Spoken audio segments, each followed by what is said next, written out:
Right, okay, so we're starting off, boys. Obviously, I hope you love that gringo emote as much as me, because that's fucking fantastic. Thanks to Ray for that. We're starting off this week. Obviously, we did have a guest lined up, somebody that had worked for the VFO, but unfortunately, he's Spanish and he's working until 9 o'clock our time, which obviously isn't suitable for us. You know, with these Spanish, they like their siestas in the afternoon and stuff, so they actually kind of work in a split shift. They kind of work in the morning, go home when it's too hot, sleep, back up, and work again. They're an odd bunch, but I'm sure that me, Joe, and Gringo can carry the day. So we'll just get right into it. The How are Spanish you love their two boys? How siestas. are you two boys since I last spoke to you 10 minutes ago? Yeah, good man. Yeah, just I had a great sleep. I was absolutely shattered after that fucking You ICC were stuff you yesterday. So you I needed a big sleep. you So were I'm good. absolutely bust I'm all last night, refreshed weren't and you? recharged. You were bust last night. I didn't sleep well Yeah. at all last night because I knew I had kind of a big day today. So last night No was not a good shit. night. No fucking shit. You weren't wrong.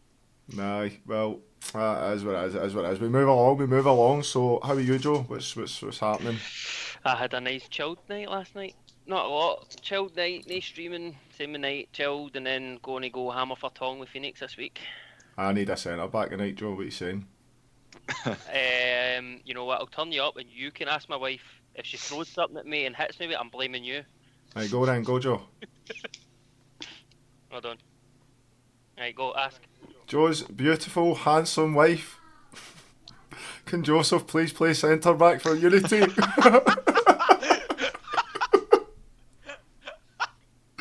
Pretty please.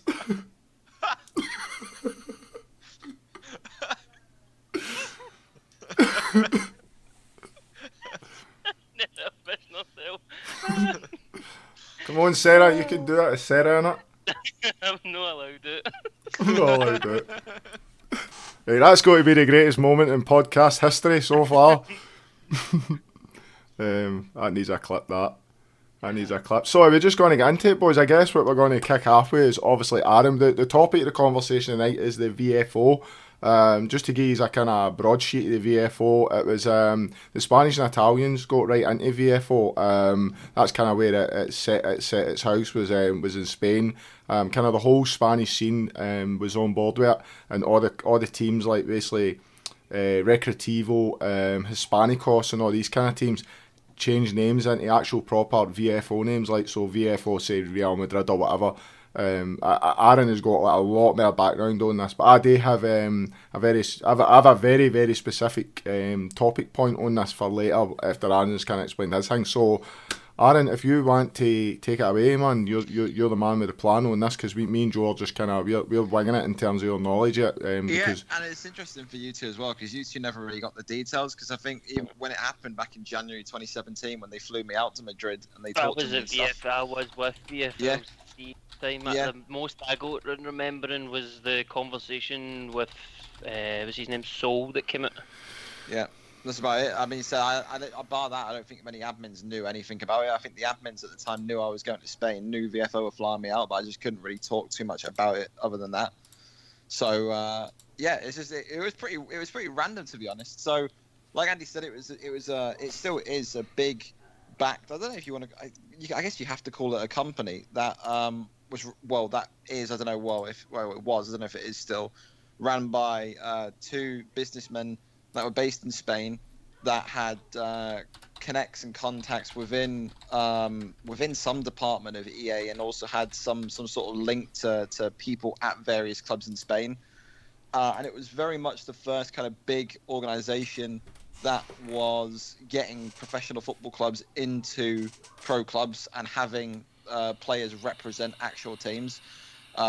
So I knew about it because I was still at university at the time. I was going into my second semester of my final year, and I was sat there one day. I think either around December. I think it's the first time they come. No, I think it's around October. It was October of 2016. They messaged me the first time, and we emailed back and forth. And they expressed. I don't know how they got my email. That's the other thing I always will say. No idea how they got my email. And they messaged me and they emailed me, and they talked about how they knew VFL and they heard about VFL from people in the Spanish community, and they wanted to talk to me. And I was just like, this has got to be some sort of fucking troll. Like I don't know how anyone from fucking Spain would have got my email. And I sat there and I talked to them. I asked them, what do you want, and what do you want to talk about?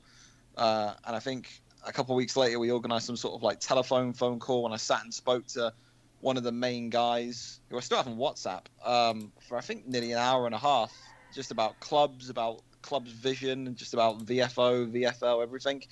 And it got to the point where we emailed back and forth and we talked back and forth so much that I think by December they were telling me that in the new year of 2017, around like mid-January, latest January, they wanted me to fly out to Madrid and meet with them in their offices and talk about just a potential merge, acquisition, something of some sorts. So I was just like, well, at the end of the day, if they're paying for the flight and I get to go to Madrid for a couple of days, then I'd be silly to say no.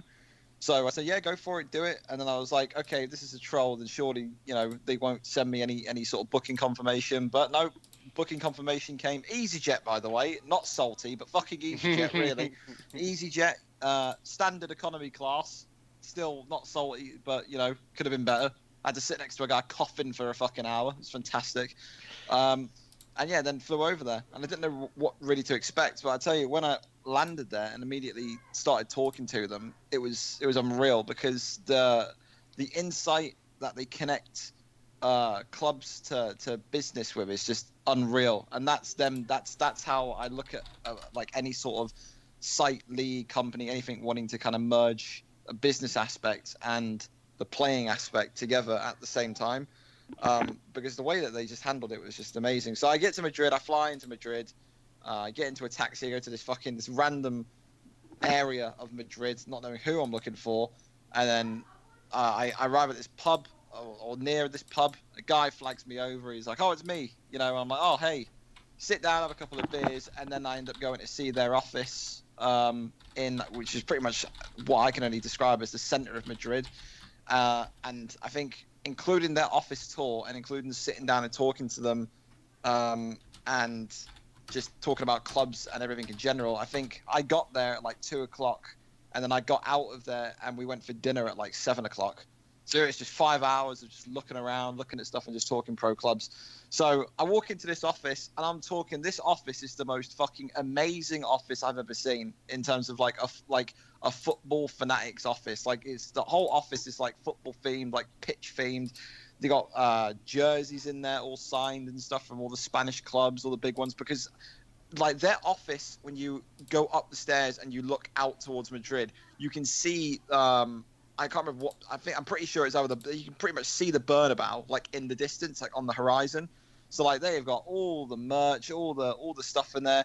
They've got like a massive like gaming area with like a massive TV, sofas and stuff. And they were saying they have tournaments in their offices and stuff like that. They said, well, I don't know how truthful this is, but they told me that they had like Antoine Griezmann come down and like play FIFA tournaments in their offices and stuff. So, very impressive stuff. And they showed me around all their video equipment and stuff, which is the kind of stuff that Andy and Joe would have loved to have seen, because I'm talking like they have 2 rooms in those offices, and it's like one room is like their tech room and their other room is like their recording room, and I'm talking like Sky Sports News level of like production like in there. Yeah, like great, like of course a green screen, but like just so like they got the fucking, what they call, Joe, the buffers, the big sticks with the fluffy shit on the end. They got buffers in there. The big mics. Yeah, they got all the proper stuff in there, man. I was fucking blown away by it, and they were showing me them working on like their top 5 goals of the week stuff from like the last week of games and shit, and they've got like the Spanish presenter woman that is like employed staff, and she's like doing like a countdown of the goals, and it just looks incredible. Like, it looks like the kind of shit that you would see, no joke, on like BT Sport, if BT Sport like did pro club stuff. It was nuts. It's crazy. So I'm looking at this and I'm already excited. I'm like, wow, this is like the most advanced shit I've seen in terms of like media and putting stuff out there for the mode. So I was like, I'm definitely interested in talking to these guys. Go into this office, sit down, and then the presentation begins. And fuck me, like I said, I've never ever been more blown away in terms of you call it a pitch, a presentation of what they're doing, than anything I've ever seen. So the thing that VFO does and do, still to this day I imagine, is they they have 3 categories pretty much is the way that it got described to me. They've got amateur teams, which is, again, I don't like calling Unity amateur or Phoenix amateur, but club, community-made clubs like amateur teams there. They've got company teams. So the big one that they always loved to bang on about was Lenovo. Lenovo was like their company team. They had, I can't really remember much more, but Lenovo was just their big company team, and talking about how players are getting free laptop equipment and all that kind of stuff. And then they got the club teams. So teams like, Deportivo La Coruña and stuff like that, and Zaragoza and stuff like that, just like you see with like Tranmere and Port Vale and all that kind of stuff now. But these big kind of big-ish clubs in Spain, and they sit me down and they give me this massive PowerPoint, just giving me all the information I need, and I'm sat there like a fucking proper nerd with a book, like a binder with a pen and paper, making notes. And it's just, they were talking about all the history, about like what their background is, business acumen wise, and how they came up with all of this and what their kind of main plan was or is. And I'll get to that later on, because there's parts, of course, like Andy and Jono, that I don't know where it all not went wrong, but kind of changed path. But I'll get to that a little bit later on. And they were talking to me about all this kind of stuff.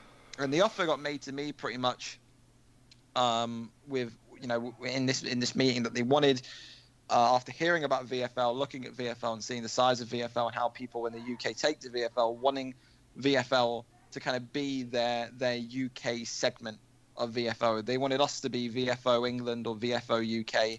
And they had me sign all these non-disclosure agreements, which I'm pretty sure expired the moment that they ended their international ring. And if not, it definitely ended this year, because it's been 3 years. I mean, I think the conversation has been talked about so much in the community by the Spanish now that I'm safe to assume that it's pretty much expired.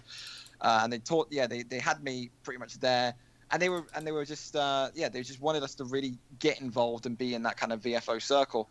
And they were talking about it, and they were saying, we've got all these connects, and we want to kind of go to clubs like Manchester United, and we want to go to clubs like Liverpool, and we want to have the same kind of experience the Spanish are having. And they were talking about how the Spanish are having guys go to the stadiums, getting regular match tickets, and getting regular kit strips. Talk about how guys from Lenovo are getting given laptops, how the division system works, and all this kind of stuff. And the division system is very, very just standard.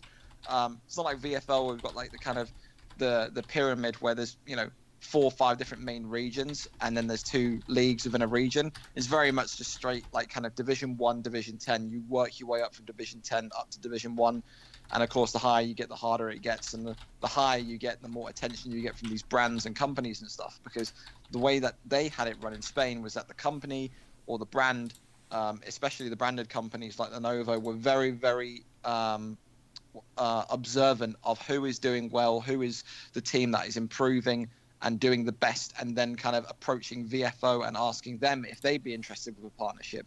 It was never the kind of thing that you're seeing in England now, where the site is going to a football club and going, hey, come on board, and the site not really, well, not the site, the club not really caring. Because I think that's the main difference I see between Spain and England, is that the companies and the clubs care a lot more about the progress of the teams, about the player, about the player entity, rather than just kind of getting the name out there and getting the promotion and stuff like that. So they were talking to me about all these divisions and all this other stuff and how it works, and they had me in there with like their main video mixer / player at the time. I can't remember what his name was, but he was similar to my age, maybe a year or 2 older than my age.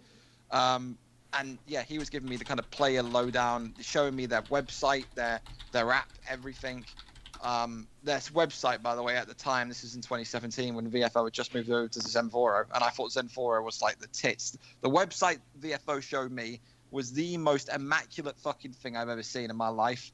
Like, I'm talking clean, crisp, lots of information, lots of color, no forums. But again, I think VFO is the last kind of forum site there is, because we value community so much.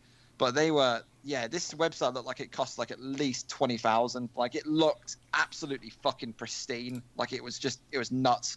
And when you think about all the company links they've got, it's really not out the realm of possibility to say that it probably costs that much.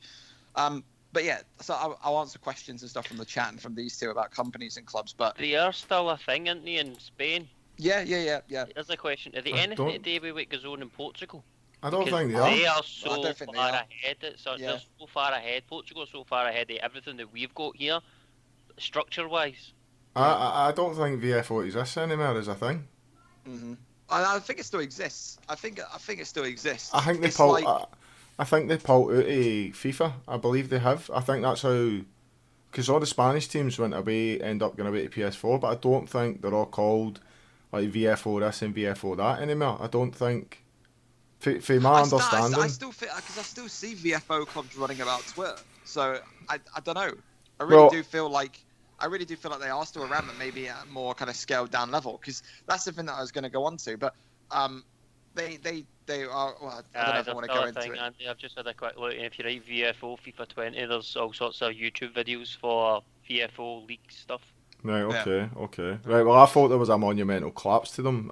No, didn't know to Well, be the size of in a what they were. sense, there would have been because I mean they were going global, and then they just basically decided to halt what they were doing because obviously they had a snag that Aaron will probably talk into, and then they just went back to Spain. Right, Yeah. okay. Because the big thing they sat down with me is when they sat down with me and asked VFL to kind of be their England guy.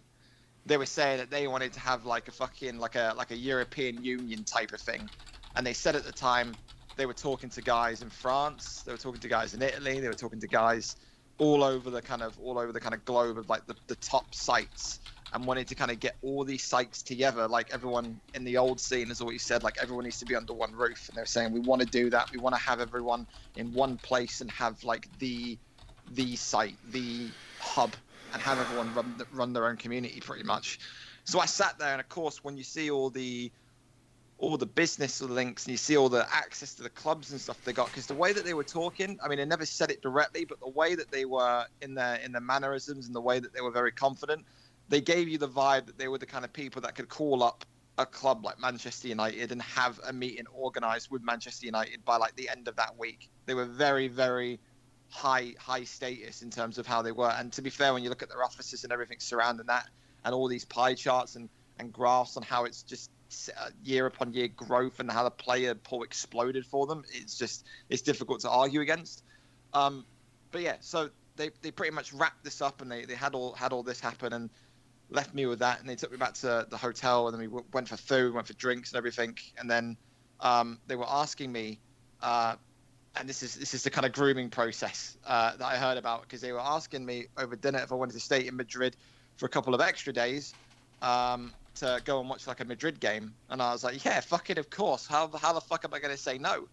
And then I remember they phoned there and then in front of me. They phoned like one of the sponsors of Atletico, and they tried getting tickets, but they couldn't get tickets because everything was sold out. So in the end, I didn't get to see the Atletico game. But it's just stuff like that, man. It's the fact that they can go, oh, you want to go to an Atletico game? Let me just call the sponsor real quick. Oh, okay, yeah, there's nothing. That's it. It's that simple. It was just nuts. Right, so Adams asked what actually is the VFO?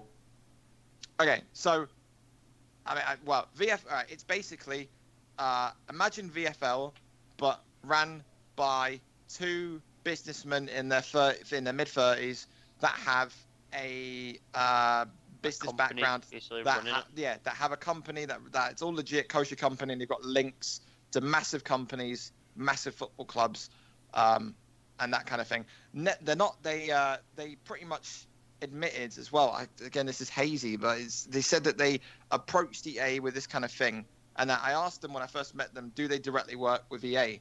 And they said they don't directly work with EA, but they know people within the EA system or the EA department that they pretty much approached with this kind of projects that they were doing, i.e. getting clubs, getting sponsors, and making a real go of it. And EA said to them yes, and it was something like they had this project and they submitted a bid for this kind of project, and EA approved their bid and all this kind of official stuff. I don't know how true that is. I never really saw anything, being the case where they bid for this kind of project. But the way they were talking about it, they were like, yeah, they've been looking at this kind of idea for a while. They got EA's approval and they got EA's go ahead. And like I said, the way that they were talking, man, they were so if they weren't EA, they were so heavily connected to EA. It was unreal. I've never seen any sort of connection like that in my life. I do remember before it all sort of fell down for them when they gave you the offer. There was this isn't going to work for everybody idea. Yeah. So the thing that they said to me is, and that comes to a good point, because we were sat there, and this is over the meal we had, and they said, well, talk to us about your structure and VFL structure and how it works. And I explained it all to them, and they were like, well, this isn't going to work because at the end of the day, we don't want 300 teams. We want like you to have like say 100 teams and 100 of like, your most reliable, your most, mature, oldest kind of set teams. So they were saying immediately to me, like, yeah, if you do this, you're going to have to scale back. And you're going to have to pretty much tell 200 teams for people to fuck off. And rather than catering to the casual player, you're looking for the hardcore 11-man teams is what you're looking for. Yeah, what exactly. they were looking for. Exactly. Yeah. So, Aaron, an interesting question I have for you. What was on the table for you apart from that? So let's get to the nitty-gritty. Let's get to the nitty-gritty. What was the ching in your pocket? So they offered me one or two offers. They said to me that I could have one or two things if I wanted to be VFO UK, and they said I could either A, accept it, pretty much give them everything, and then I would have a contract with them to work with them for a year and then see how I felt. Or the other thing that they said to me was that pretty much I could do a direct sale of VFL to them, give them everything, every single resource, every single bit of shit that I have, and pretty much give them VFL. So I looked into the first one and I was like, you know what, this is the kind of thing I've always wanted to do with pro clubs. This is the kind of end goal that I wanted to get here in terms of I want to work in pro clubs in FIFA, like kind of in that segment of pro clubs. So I looked into it and I said to them I was interested in that, but I also wanted to know what the monetary offer was. And they said to me that the monetary offer, they needed to go back and talk about it more and more. And of course they did, because in the end I ended up rejecting the employment offer. Because the reason why I rejected the employment offer, I'll say first, is because I just didn't like the fact that my say would be limited. I would pretty much go from being the kind of guy, the owner that kind of knows the scene, to pretty much saying, yeah, okay, I'm now a head admin, but I'm working for somebody else, and they are the ones telling me what I have to do, the quota I have to meet, etc., etc. Basically, for a company owner to basically somebody. A director. Yeah, basically, aye. Yeah, absolutely. So what was it? Are you able to say what the actual offer was? Yeah. So after I rejected that contract of employment offer, so I don't know what the salary would have been for the year of employment, but I imagine it would have been more than above what I was looking at, because I was thinking maybe 18, 19k. But then when I said no to that, and I said, okay, now give me the other offer. What are you looking to give me in terms of VFL if I sold it to you outright? And they said that their early estimate figures were somewhere between 20,000 and 30,000. And I sat there and I thought for a long time, and I discussed it with my mum at the time, because this was just at the point where I'm coming up to my final exams for university. I sat down and had a proper conversation with my mum, my stepdad, everything. I said to them, like, what do I want to do with this? Do I want to take this further? Do I want to sell this and then invest the money, pay off my student loan? What do I want to do with this? And they sat down and they pretty much gave me the most, cliche support ever. They just said, do whatever you want to do, look into it, make sure you're all covered, make sure you're all financially viable, had all like the numbers that they gave me checked by an accountant and everything to make sure it wasn't all fucking funny, but it all checked out. And he said, yeah, I mean, at the end of the day, if you want to take it, take it. If you don't want to take it, don't take it.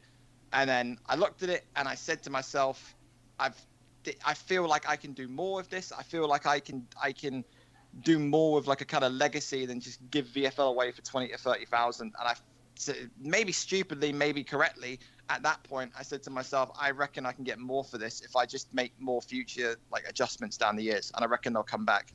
And then in the end, I rejected it. And I said, no, I said, I want to keep in contact with you guys and want to talk to you more and more and work with you guys and see if we can get the number up in the future. Because they always said to me in the meetings, they were always looking at VFL from November of 2016 until the point that we met. They were looking at the activity, they were always looking at the numbers and the sign-ups, and they were looking about the social media presence of VFL. And they always mentioned VFL, well, I don't know what you want to call it, VFL Twitter, in terms of how teams make their own accounts and how people are interacting. And back in 2016, that was tiny compared to now. Like, the amount of teams that are making Twitter posts and Twitter accounts and shit like that is absolutely just insane. So I reckon the more that they look into that, the more they probably be looking at that now and saying that as more of a social media presence. Yeah, definitely. But yeah, I said to them, respect the offer a lot. And to be fair, it was after a lot of thinking, because that meeting was in like the middle of January, and I ended up telling them no to the first offer of employment, I think in early February, and then I told them a definitive no to the offer of outright sale towards the end of March. So we were talking for a long time. But yeah, I pretty much told them no, and I think I can get more. I think I can do better, and I can be better. And I think also I said to them at the same point is that although the concept and the idea is sound in Spain, there are things here that are just are not correct for the UK community yet. And I didn't ever really feel comfortable being the guy to kind of say yes and telling 200 teams worth of players to fuck off. And that's just how I felt. And at the end of the day, on top of that, you look at everything else surrounding VFL and what it was made for, why I did everything that I set it up with Messiah and Ryan. It wasn't about making money at the end of the day. It's just about having a future for the mode and enjoying ourselves. And I'm the type of guy that if I did have a monetary amount, I wouldn't sit there, take 20, 30K, disappear off the face of the internet and not give the people that are on the admin team anything. I was sat there on the flight back thinking, okay, if I take outright sale, how much is this admin going to get? How much is that admin going to get? Because I don't want to, if I'd sold the site, I would split everything with the Reds that are there. Like, that's just how I would be. And then I would disappear off the internet and then be seen again. But in the end, I said no, thank you, and told them to keep in touch. And then a couple months after that, they were in touch, talking to me just about other deals and how they're getting on. They were massively in touch with me.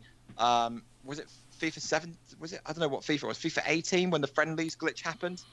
I was talking to when the big friendly stuff was happening, when friendlies were completely fucked. We were in like constant communication in terms of what's happening, this, that, who, and the other, because they were so close to EA that they were telling me when the updates were coming, when shit should be fixed, and all that. And that was pretty much the last kind of in detail conversation I had with them. But it was a fucking wild experience, to tell you that much. Nuts.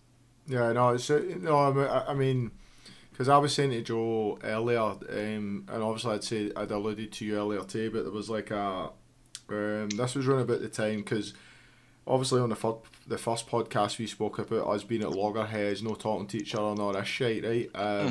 But VFO is the time where VFL competitive kind of just came about, and I redirected the site, so me and you were on more, like, let's say, way more amicable terms. So I was talking to you a lot around about that time and kind of trying to ask questions and find out what the fuck was going on.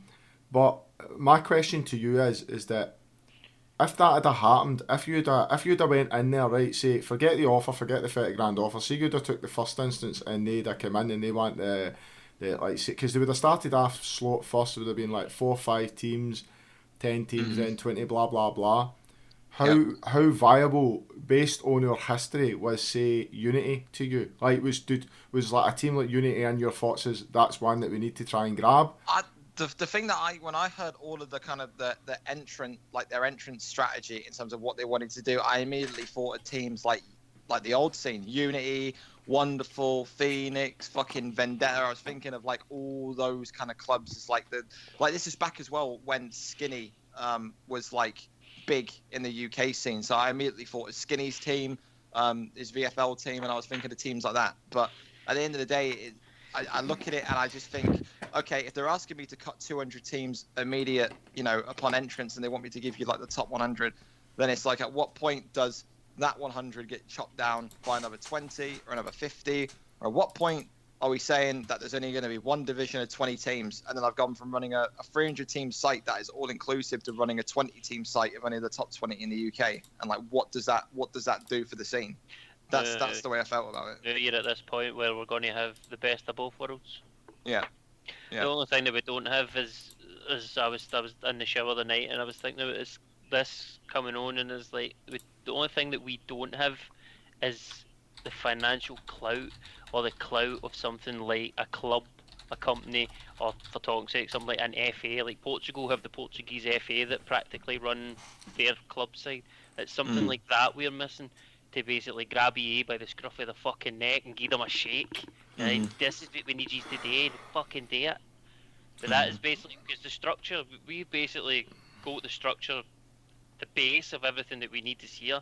We just need something behind us to basically push something big and it's heavy. Just the thing with it though as well, I think it's just, it comes into the point where you look at differences in countries as well, and their belief in the mode. Because from the stuff they showed me in that presentation, with how the Spanish football clubs were just so like equally as supportive, like I don't know how to word it. It's just like they were showing me slideshows of how the clubs were making like announcement videos for like the players that they had coming in. Like the clubs got to know the players properly. Whereas when you look at the UK scene, and you look at how the UK scene is in terms of the professional clubs, they never really have given too much of a rat's ass about the players or about the club that they're taking in.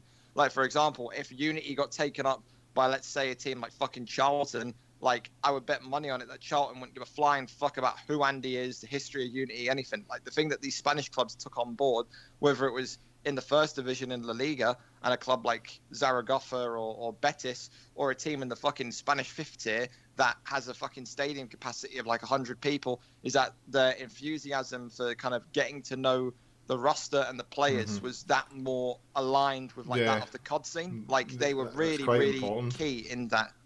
So just to answer the question, AJ, Aaron would have been tied to contracts not to make other websites. Yeah, I was. Companies That's are no correct. stupid. Yeah. In the contract, it said that regardless if it was the employment offer or regardless if it was the sale offer, if I sold the site, I wasn't allowed to make another site or have ownership of any other site or be admin of any other site for 3 years after the sale.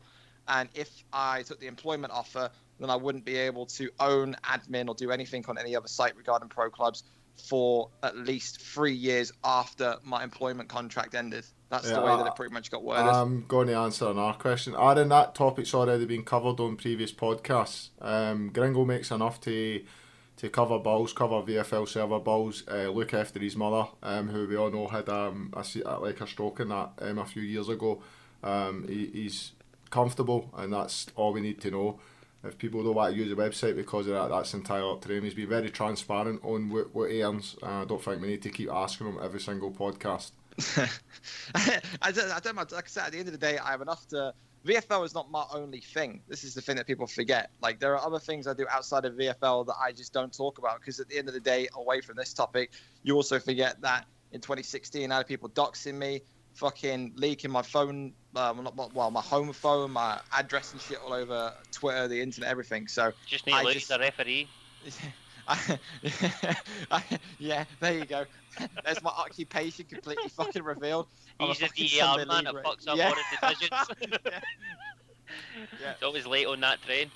So there's things that will never ever, that people on the community, whether it's people in my group or people that are outside my group, that will never know, because I think I'm smart enough and old enough to kind of know, like, the less stuff I give about my main source of income and my main source of money that I bring in, the less trouble it gets me. So I don't want to have fucking people rocking up, fucking delivering Indian takeaways to various places because they think I'm here, there, everywhere. So yeah, let's keep it at that. But like Andy said, I mean, VFL, the money that VFL brings in per month from premium, from ads and stuff, I've always been very transparent on it, pays enough to, gives me enough to pay the site bill and gives me enough to have a emergency pot in case something fucking terrifically bad happens, like fucking 2016 when the site got DDoS for 2 months.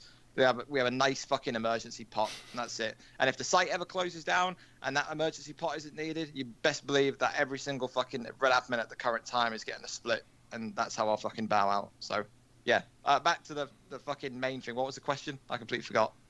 I don't know. I think well, I can't remember specifically the question, but Drizzy is in the chat, and Drizzy was asking to come on the podcast. Now he does have a part of the history on this, because it was him that basically healed the rift between me and you. Would you agree with that? I don't know. I wouldn't really, because all Drizzy said to you was, yeah, you should probably shut down FE and we should all go over to VFLC. So I mean, in a way, yes, but Drizzy was never the guy that sat there and said to me, "Oh, go on, talk to Bluefin and sort this." And I don't think he was ever the guy to go to you, "Oh, go on, talk to Gringo and sort." No, he was the guy that came. He was the guy that came to me. My side, My side, I don't think there was a guy. I think my side, it was just like, okay, I'll talk to him, and then here we are. I think it's just like one conversation. No, it was the guy. He was the guy that spoke to me. He was the guy that basically, because I had no interest in speaking to you. I had no interest in speaking to you at the time because. Well, I don't think. I think it was the same. I think very much it was the same where I was just like so focused and doing my own thing. Because for about a year and a half after that DDoS in early 2016, I just didn't want to talk or work or do anything with anyone. I was just very much just focused on doing any VFL related stuff on my own. So, yeah, that was just pretty much my mindset of it. This podcast is the VFO podcast. VFO is the kind of Spanish. It's the Spanish kind of scene. It was all the Spanish proper clubs. Aaron's already explained that earlier on. What VFO actually is, but basically. The discussion is VFO, what it would have meant for the British scene and all this kind of stuff. So we're kind of rehashing stuff, guys. We're not actually getting on with the podcast. Because the numbers are going up and up and up, and it's people that's coming in that's basically no heard the beginning. Ellis, I'm not going to get you on the call, Ellis, because you don't know what we're talking about, basically.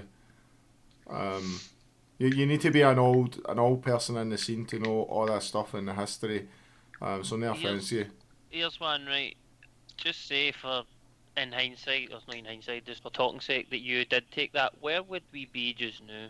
Aye, that's a question I honestly don't know, because again, I think it honestly depends, because like I said, the air of confidence there when talking about getting meetings with massive clubs is one thing, but then at the end of the other spectrum, you kind of look at it and you think, okay, yeah, maybe they would have got meetings with clubs, but the two questions that stick in my mind is how passionate would those UK clubs would have been. And then the other thing is, what kind of like with PG, they practically just leave them to do their thing. They don't pay much for them. And I think the other thing as well that you have to ask about is the stuff with the EPL with foot, because I'm pretty sure that has like limited what Premier League clubs can do in terms of partnerships with games and stuff. Because I think they've limited it towards that kind of thing. And then the other thing you have to add into it for a three-peat is, okay, all this stuff happened. And then a month after I kind of rejected both deals, they had the thing where they shut Italy and they shut France or whatever. So it's like, what would have happened? Because they bought the VPN. They fucking for a crazy amount of money, by the way. That's Shuff's just right now, if VFO have basically regressed, went back to Spain, the British scene would have had nowhere to play. They would have literally been starting from scratch again. Well, I basically we had to do with FE because Pompey was a twat. But anyway, Shuff just asked, did they approach any other sites? They did. They gave a monumental offer to a site called VPN, and VPN at the time was an app. It was the Mexican boys that ran it, and they effectively had virtually every single community in the world, by the way, apart from the British scene, wrapped up on that. And they tried to get the British scene as well, but we didn't like it because we couldn't be asked. We couldn't be asked basically having to double sign up on websites and all that at the time without any benefit to ourselves. It only benefited them. It didn't benefit. And that's a thing, by the way. That's a key point because when FPC was at its height, I had multiple offers for various things. You must have had this, Aaron, on VFL's come up, because when you're coming up and your numbers are not, they're not what they are now or what they were even 2016 and that, when your numbers were doing it like maybe 5k, 10k, 15k, you get these sites coming along trying to gobble your site up. Oh, Mel's with us, we're the best, we're the greatest, we'll do this, we'll do that. And that's all you get is every single person that comes along just wants to take over your site. They don't want to actually work with you. They don't want partnerships. They just literally want to take over your site.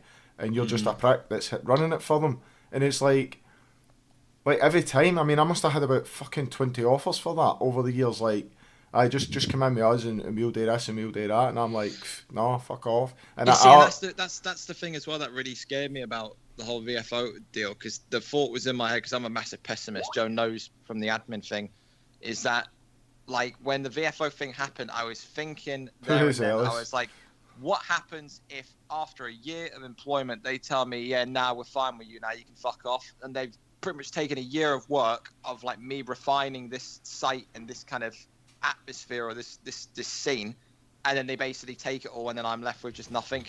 That's the other thing that really kind of worried me. I didn't know what their genuine intentions were, but they're businessmen at the end of the day, and businessmen are going to do what businessmen are going to do. That's just how it goes. Right, aye, well, I'm just answering Joe here. That's all right. But I mean, but the thing, going back to what Joe said as well, is the thing that they did with Italy and France and stuff, because someone said in the in the chat or something, did they make multiple offers to other countries? They told me in that meeting when I went, I asked the same question, and they said they already had an agreement with Italy, and they were pretty much like 90% done with France. And I sat there and I was just like, okay, I want to know the kind of offers that they're getting, but of course you can't ask that because it's just fucking straight business 101.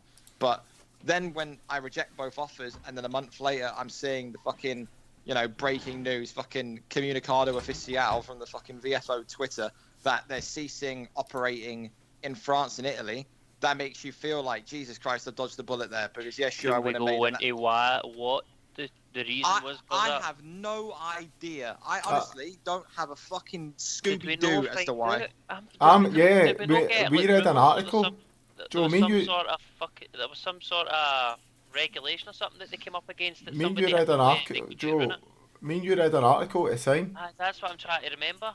I'm pretty sure there was some regulation as well that they could get rid.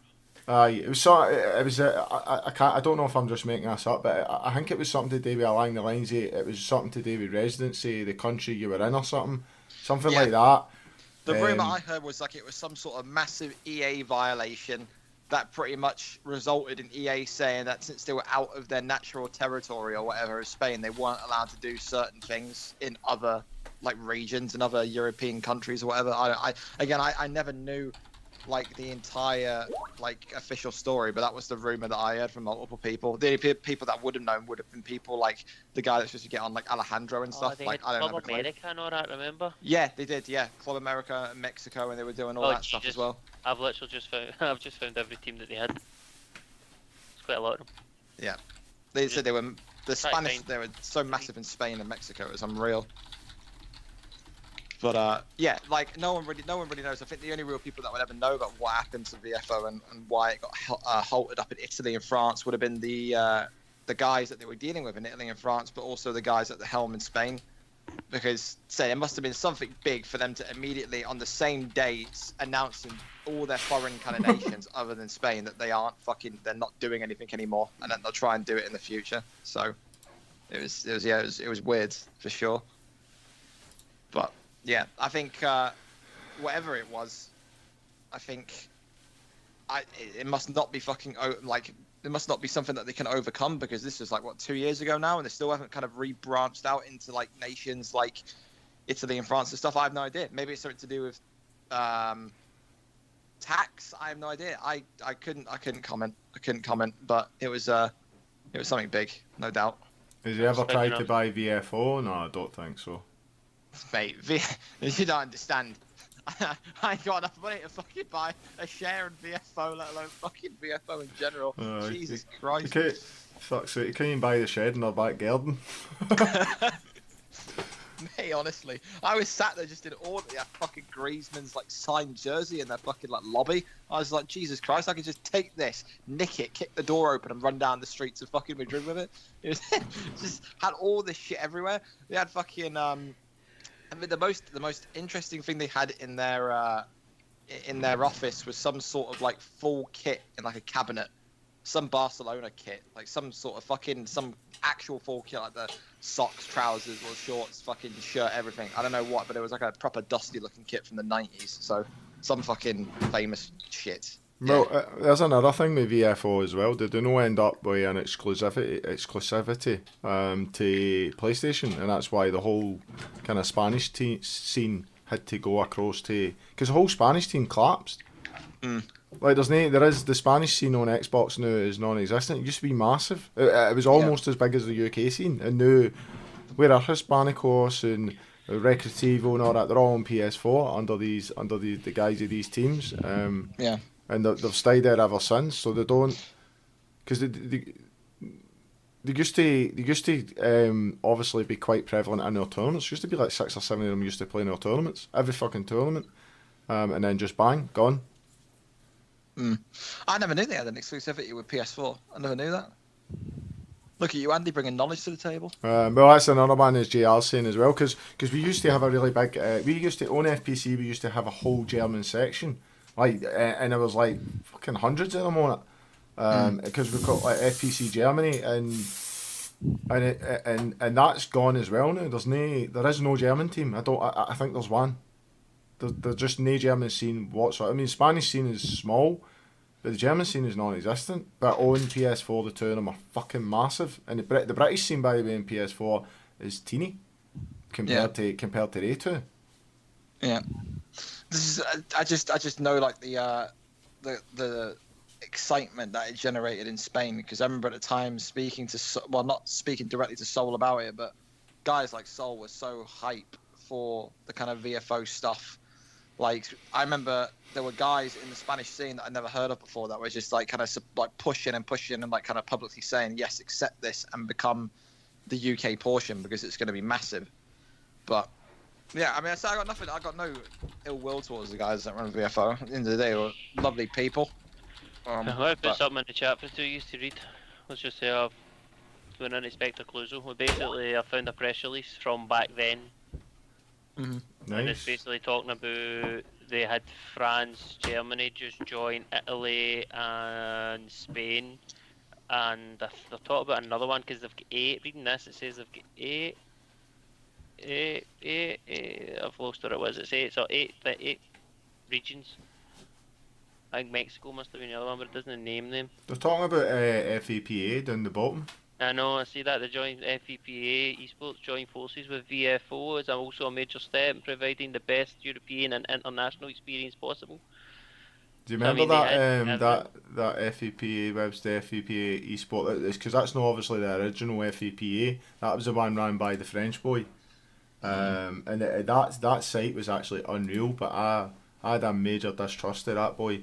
But that's collapsed as well, innit? That doesn't. Like, that's vamooshed. I don't know where that is now. I found VFO España. No, right, the VFO España one is still tweeting stuff. Yeah, that's their main one. That was their main one. The last time VFO Mexico tweeted was the 9th of November 2017, and it's... I don't know what that is. So that pretty much collapsed right away after they sold it. I have no idea. I would need to try and find guy got 30 grand these two. Of something here what could be what we're looking for. Guy got 30 grand these two and fucked off after 5 months. That'd have been gringo. Adios.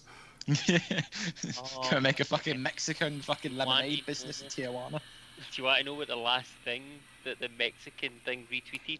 They fixing how to get friendlies to work. That was the last thing. Fuck's a big sake. VFO VPN fucking spreadsheet thing. That was the last thing it tweeted. I said they all pretty much died. Like I think that was the kind of last time I kind of lost communication with them and had a proper conversation with them. Like I said, was when the whole friendly thing happened. They kind of told me that the fix update for when friendlies was going to get fixed, like the one that came out in December, January, was they told me the date that it was going to be happening, and then after that, I was just like, oh, okay, thanks. Well, you know where I am if you ever need me. And he just read it and then he never replied, and I've not seen him since. Just vanished off the face of the earth. Yeah, it's odd, isn't it? It's odd that a site that was pouring so much money into the scene in such a short space of time would just implode in itself. Like, there's a lot more to it to me that meets the eye rather than the restrictions that are getting said. I just don't believe. How can you go into Germany and Germany, Spain, Italy, France, but you can't come into the UK? Like, I don't quite get the it. new VFL had the clout and the players, and they wanted the players off the Arab. But by the same token, right? That's all fine and dandy. But if Aaron had said no, and they'd have went and approached somebody else. Don't kid yourself. The competitive scene when they went cap in hand to whoever was giving them the biggest offer at the time, because that's what the competitive scene is like. No, everybody's teams are like ours basically. No, everybody's teams. The way that it felt when they initially emailed me back in that winter of 2016, it was very much like I was headhunted in terms of like someone in Spain that was close to them told them to contact me. And still to this day, I have no idea how they managed to get my personal email address, but fucking power to them. Yeah, there'd probably been like, would it not been guys like Sol and all that who were playing in VFL at the time? There's not ever been an instance where Soul has known my email address or anything, because even the Skype that is attributed to even the email that's attributed to my Skype, all of them are not my main email addresses. So I have no idea how they fucking got it, man. It freaked me out. That's why I thought it was a massive troll. So yeah. I'm wondering about other topics we can turn to on it in terms of like, because like what else is there that you've what else Well, is there the big thing that I think I wanted to grasp on was just everyone, like, their approach compared to the other kind of approaches we see now. Like it's easily comparable for me compared to you guys because you weren't there in that meeting, but it's like when you compare the vision for what I think the clubs at club level and the companies like Lenovo want to do and have for this game mode, like compared to English clubs, because I'm just gonna say it, right? Clubs like these clubs that are out there now, like QPR and shit, they have no fucking idea about the mode. They don't have any fucking idea about the players. All they look at it as is a massive opportunity to get some sort of free promo. It's another way to kind of get the club name out there and have people look into it and go, oh, okay, they're active, that's good, let's go. I don't really see any club that I've spoken to, whether that be Sheffield Wednesday when I went for a meeting or Fleetwood when I went for a meeting, that really had like a long-term goal. Because I remember when I went for meetings with Sheffield Wednesday and Fleetwood, they were both very much similar. They were both very much, we want to get into the whole esports scene and we want to have like clubs represent our club. We want to get the name of Sheffield Wednesday and Fleetwood out there as football clubs that are actively competing in games, and we want to get our fans involved, and we want to get all this and that involved. And my main question each time to Fleetwood and Sheffield Wednesday was like, but what is the end goal? Is the end goal just to get the club a couple more likes or hits or whatever because they're going into that scene of being an esporty type of brand, or what is their ambition? Because the thing that from the presentations and shit that I saw in Spain was the clubs very much believed that the mode could be taken to a point as big as Ultimate Team. Whereas the people that I spoke to in Sheffield Wednesday, although lovely people, and Fleetwood, although younger and still lovely people, is that they didn't at the time realize the gap between Ultimate Team and clubs. Like, you had people that I was in meetings with in Fleetwood and Sheffield Wednesday more so saying like, well, Ultimate Team is this big, so the possibility for clubs is endless. And I'm like, I don't think you really know what you're fucking talking about if that's what you're actually saying. God, honestly, I should be a fucking private investigator, because I've just found the VFO communication. We announced due to the reasons external to VFO that we will stop our expansion process in Europe for the moment. Put it in the chat for you to both read. Yeah, I seen that. Listen, have you got Drizzy? Any use on Discord? No. No Discord. Skype. Drizzy's want to come in the call because he says it. Oh, I've got Drizzy here. Hold on, is this the right one? Yeah. It's Drizzy, answer that. Right, okay. I put the press release in with the aim of giving the users the possibility to compete. Competitions in France and Germany will continue until further notice in its current format and platforms, with tournaments organised by FVPA Esport and VPN. We hope that in the future we can continue to bring the emotion of VFO and its platform to other areas in Europe. Sincerely, VFO. Yeah, I remember that at the time, but I remember more being about it. I remember finding that's what I've been trying to find is what I'm pretty sure I read there was the reason why they stopped, and I'm pretty sure it was something to do with some sort of regulation that they couldn't get run. I'm sure. I think Drizzy's on the call. Find, but I found everything else. I found so many press releases for them. It's unreal. Hi, Drizzy. Can you hear me? Yeah. You want to go? You want to come in? Maybe, but you remember? Remember a bit differently, when the whole VFO thing came.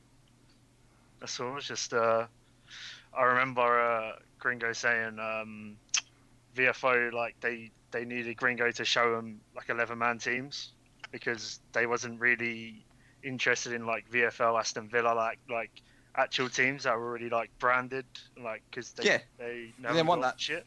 They didn't want So that. they wanted all Gringo the- to make an 11-man site and show that he can like bring in 11v11 teams.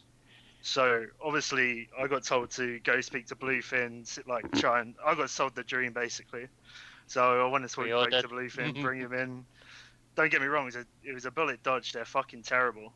But like at the time, we all bought into it. You know what I mean? So Yeah, I even bought into it, to be fair. Oh no, me especially this. I think it's not the fact that everyone bought into it. I think it's the fact that people bought into it, and then you had the whole Spanish side pretty much going, yeah, do it. This is the real shit. This is the 'cause they real all shit. fucking and then a year talking- later, I have Spanish people telling me like no one's getting paid. They haven't paid anyone. Like everyone's refusing to play. And Well, I it's all remember the whole tits thing up. with I remember Sol especially. Sol was like one of the guys or people that were in the rest of the world team that was Spanish. Like what's the guy that start like his name is ABC Abkadari. Yeah, I know you're talking You know about. that Aye. Yeah, like guys like him were at the beginning going like, oh yeah, we're gonna get tickets, you get all this merch from the club and shit, and then you hear people about a year later, like Drizzy said, saying like, oh, the only thing they've ever been given is like a fucking gaming chair in like a year and a half, and that's it. Well, that's fucking better than what I've got up to now. Fuck's sake, man. It's just like never had anything for fucking for playing for a club as anybody. Like, you know what I mean? Nobody's had anything. So Yeah, I've had 50 quid What was that team called again, Drizzy? showcase. I had 50 Showcase. quid. That's right. That's Yeah. right. You know, Well I was played. a couple of weeks away from another payment, but I didn't reach it. yeah. I mean, how can you fuck that up? Being greedy for what I've been told. Well, I don't know if a couple of them, at least one of them, was being too greedy, and the whole fucking thing fell apart because the guy that was basically with the boodle basically says, I think I'll just knock this on its head. No, like the guy was just he was shit at FIFA, and I just couldn't deal with it. So I was just like, it's not worth it to me. It's just, I'm not like, if you were English, I can maybe teach you how to play FIFA, but I'm not doing it. Like, you're just too shit. I can't be bothered. The whole thing that bewilders me is like if it got exposed to be so bad, like, I don't understand how it still openly like fluidly operates in Spain. I Like, don't think it's operating the same though. I don't. That's what I'm saying. I remember I said earlier on. I think it collapsed. Yeah. I think something happened. Because I remember, because of all the vibes about it at the time, and it was a big thing and all that. I remember keeping an eye on it for a while. But then obviously when I seen the collapse and all that, I just thought that was it. But it definitely something happened where the whole thing collapsed. And I don't know if that's when everybody fucked off to PS4. I don't quite That's know what what I think happened. the collapse was, is they just went to one console. I Oh, just like- wish I ever knew what these fucking external reasons were, because I remember reading the exact PDF Joe put in the chat, and I remember reading it back then and thinking, what the fuck could have been these external reasons? And again, you just hear about fucking 58 different rumors. 1 minute it's tax reasons, the next minute it's an EA regulation about region and territory.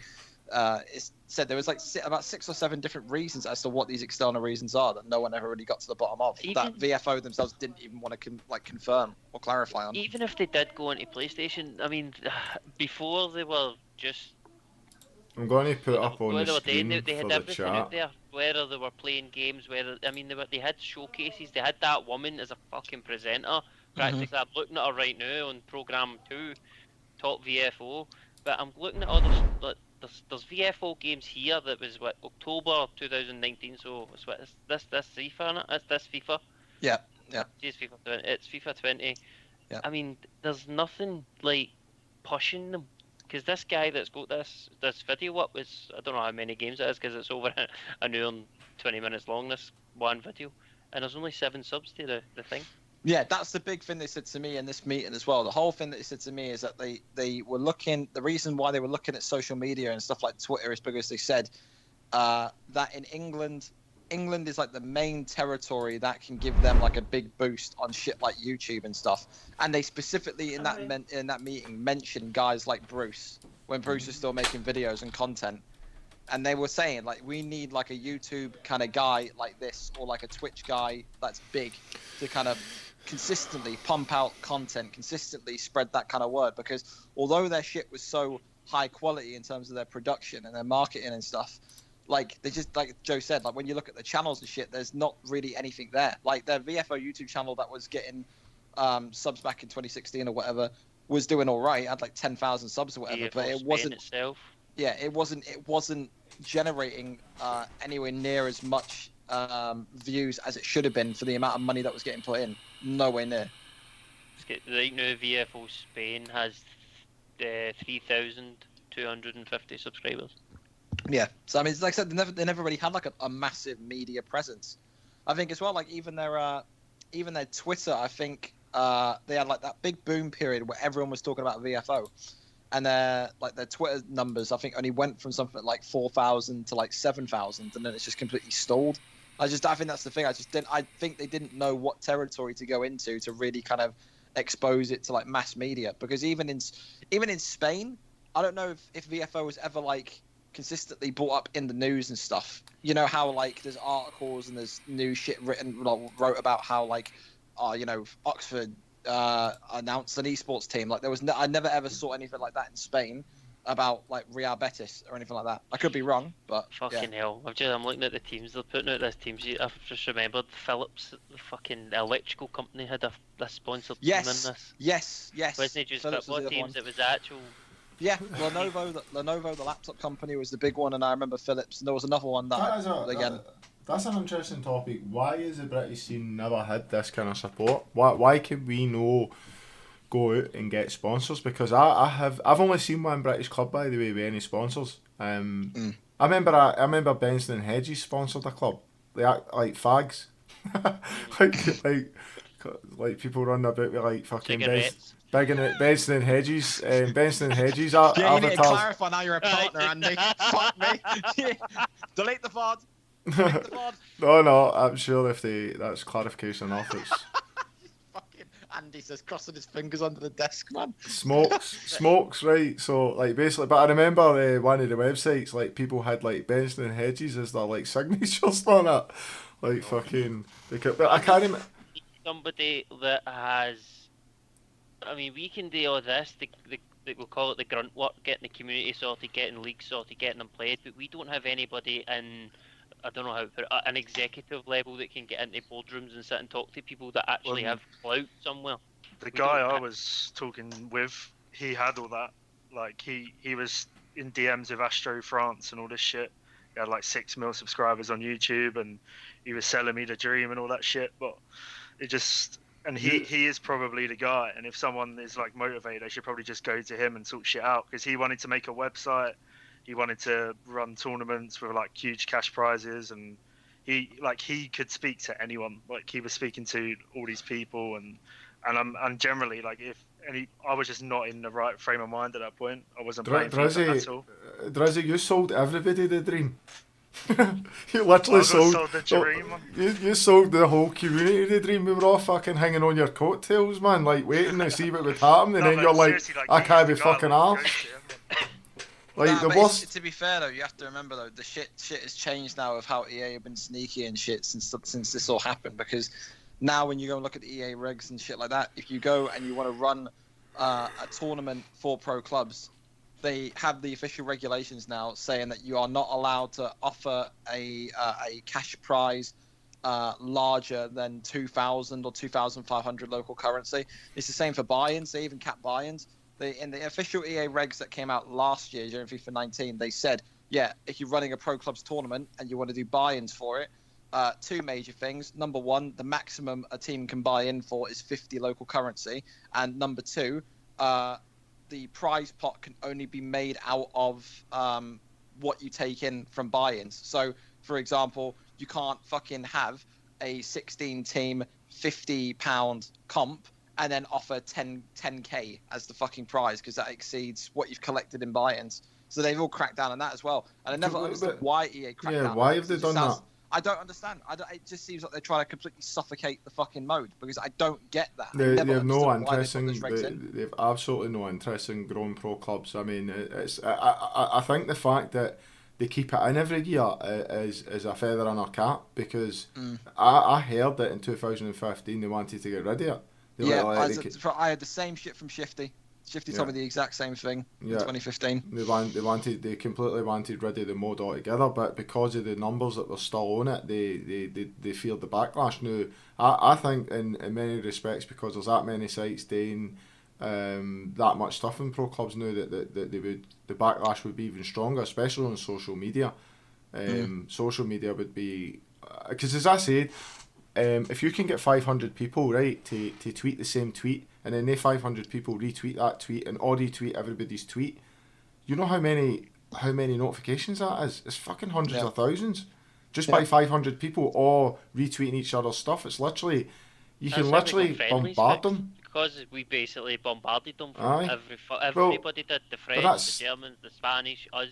But that's what we Everybody need today, because they did this thing last year where it was fixed pro clubs, but they didn't actually have anything that they wanted fixed. Yeah. They just said fixed pro clubs, and that was it. That was the tweet. Fixed pro clubs. Well, Okay, no, no bother. the big one that I got asked to take part in was that one where it had like a map and it showed all the club sites on a map, like in the various countries, and it was like, yeah, pro clubs unite, reduce the regulations so that we can have pro clubs, happen for big cash prizes and have it in stadiums and stuff, because all the sites are aware of the regulations and rules where essentially you've either got to find a fucking loophole to charge higher than 50 local currency buy-in, or you've got to find a loophole to offer more than 2,000, 2,500 as a prize. And everyone kind of realizes that, you kind of have to have the regulations de-escalated, because if you're having a fucking LAN and you're having the players pay for travel and shit, and you're having players, let's say, pay for accommodation, after your accommodation and travel goes, you maybe 100, 150 quid down, and you're showing up for a fucking tournament to win, I don't know, 110 quid, then what's the point? You just lost fucking 10, 15 quid. So what's the actual point in it? That's why everyone wanted these regulations and shit to go. Yeah. There's got to be a way. There's got to be a way around that. There's got to be a way around that, because I remember, for example, let's look at the licensing laws in the UK for drinking, right? For alcohol. So if you had an external function in, like, say, a community hall or something like that, right, you need to get a license for that night, and it's like a one night license, it's called. But do you know there is a way around that? Like, and the way around that is that you can sell raffles, right? So I sell you a raffle, and with that raffle you get a bottle of beer. so you're buying a raffle, and I give you a free beer with the raffle. You don't want anything for the raffle. Yeah. You know what I mean? If you win a LAN event, are you just gonna like drop the prize money on the floor on the way out and just winners go and pick it up? Yeah, something like there's. No, what I'm saying is there has got to be a way around it. There's got to be a loophole. There's got to be. Like if you sit there, all three of you sit there and you read some of these rules and regulations, like Joe says, like you'll see it. Like you'll see it. Like as you go through it, it just stinks of like, okay, you're just putting that in just to absolutely make sure nobody can do anything. Like there's certain ones in there that stick out to you, and that you just look at and you go, you've put that in to make sure nobody can ever make anything happen. It's not just pro clubs though. This is anything to do with EA. But look at the prize pots for foot. They're fucking disgusting. Aye, they're terrible. I mean, considering when you look at something like Fortnite. Dota, But they don't control the prize pots for FIFA. They sell the rights to host the events to other companies. That's true. EA do not, like the last event EA done, they gave out 200 grand to the winner, so it's not really EA. The thing with it is that at the end of the day, I think it goes back to that conversation about what they can be asked to do or what they believe in. And as much as Dags is being a meme in the chat saying that fucking Volta's the future, I'm really fucking scared that it's probably right. I really do feel like he's fucking correct. I'll stop playing. I'll be gone. EA is all about stats, by the way, all about stats and figures. Remember in an earlier podcast when I said about I had an argument with Gareth Reader, and his argument was that I'll just rehash it, but his argument was that there's 10,000 clubs games played in a night, and there's a million. Just example, 10,000 clubs games played in a night, and a million head to heads. And I says to him, right, okay, that's brilliant, Gareth. But every single club's game at that point in time had to have a minimal of 3 players. I say, so even if you take it at its minimal, you've got to 3 times that 10,000. Like, that's the lowest. Yeah. And he says, what do you mean? And I says, well... 6, because you would need 3 in either team. No, it would be 3, because they would play each other, wouldn't they? A head-to-head is 2 people. So if you've got 6, that's 3 games. Right, so whatever number you've got, if it's 22 people, you half it, it's 11, that's 11 head-to-heads. So when I explained it to him like that, he was like, nah, I don't see your point. And I says, well, it's quite simple. If you get fucking 2 people in a head-to-head, that's only 2 people. But if I've got 22 people in a clubs game, that's only 1 game you're counting that as. You're not counting that as you. It's the numbers and the volume. You're not telling me numbers in terms of how many people's actually playing in head to heads, how many people's playing in clubs. You're just saying, oh, we get this many games and that many games, so ergo that's a bigger game mode. No, Gareth, you're a prick. Sit down, shut the fuck up, and I'll tell you exactly what's happening. You talk about stats and numbers, mate. I still fucking found it absolutely bewildering that someone from EA said over Christmas that so far from release up until that point, Volta was the 2nd most played game mode on FIFA. I couldn't fucking believe my eyes. Yeah, that's a load of shite. It's got to be a lie. I've literally turned it on once. I've never turned it on. Yeah, they count the load up when you first get the game. I don't. I've never touched it. Never touched it. But this is what I'm saying though. Like I said, Dag's sitting in the chat, but he's the fucking Volta fucking hype man. But look at me, Dag's fuck's sake, especially on our team, mate. But like I said to you in that last podcast we had JR and stuff in it, is that I reckon that's going to be the thing. I reckon FIFA 21, they'll map it out so it's fucking online, and they'll either make it an online team play thing where you have a pro, or they'll do it where you combine street football like Volta and fucking Ultimate Team together, and you pick a player and you fucking do team shit that way. And that's just I don't know what to say on that, man, because that's just, I don't know, you wouldn't get any sort of buzz from that. I can't ever see a team like Unity or whatever playing fucking 5 street football and being so into it and so switched on and focused on it like they are in a fucking Monday Night Football, like a World Series final. Like, couldn't see it. I mean, it'll drag in more casuals and shit, like from Ultimate Team or whatnot. But it's just, I would have no interest in there, standing there, try to think I've never skilled in FIFA. All I do is chase people and kick the cunts up in the air. What is it? No, but this I is the thing wouldn't that want to play a mode to though. watch Dylan skill his way right through everybody to put a goal. It would look beautiful, I've no doubt it would look fucking quality. Yeah, imagine me playing. Yeah, imagine me playing like Dylan and that in Volta. I would just get fucking pumped. I ain't playing that shit. I think the thing that people say though that I know that play Volta occasionally say like it's not like FIFA Street though. It's pretty much like smaller scale football. It's just like, do you know what I'm trying to say? It's like it's not back in the day FIFA Street where you're seeing fucking flicks every 5 seconds. It's just lower down, scaled down football on a Is it smaller not something like the 10 and court or 60s whatever. or something? Do you remember they used to do, they still do them, and it's like the older players, they play in the kind of indoor pitches and it's like 5 or 6 a side. Is it no kind of something like the Masters? Is it not something like that? Volta basically, it's just like a kind of indoor pitch or street pitch. Like basically like outside with Jake, it's jumpers for goals kind of shit. Like, I mean, that's no FIFA, but like, because obviously they can make FIFA whatever they fucking want, but that's not what football is. Football is 11v11. That is the most competitive thing you can get in a game of football is 11v11.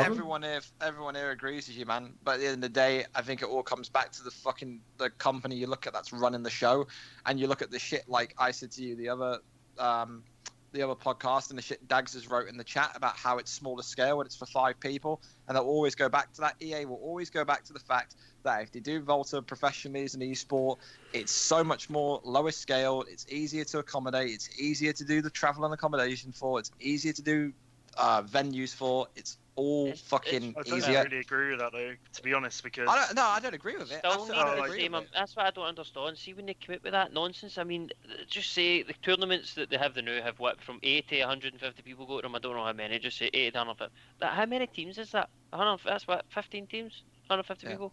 Well, that right.